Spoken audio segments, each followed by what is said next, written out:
యెహోవా ఎందలి భయభక్తులే జ్ఞానమనియు, and to depart from evil is understanding. దుష్టత్వం విడిచిటే వివేకమని ఆయన నెలలకు సెలవిచ్చెను. Job 28 chapter 28 verse.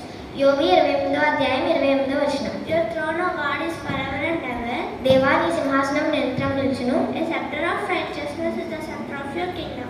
నీ రాజదండము న్యాయయుతమైన దండము. Psalms 45th chapter 6th verse. కీర్తనలు 45వ అధ్యాయం 6వ వచనం.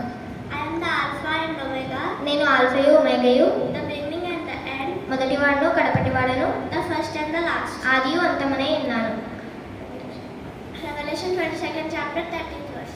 ప్రకటన 22వ అధ్యాయం 13వ వచనం. Yet I will rejoice in the Lord. నేను యెహోవా యందు ఆనందించెదను. I will joy in the God of my salvation. నా రక్షణకర్తయగు దేవుని యందు నేను సంతోషించెదను. Habakkuk 3rd chapter 18th verse. హబక్కూకు 3వ అధ్యాయం 18వ వచనం.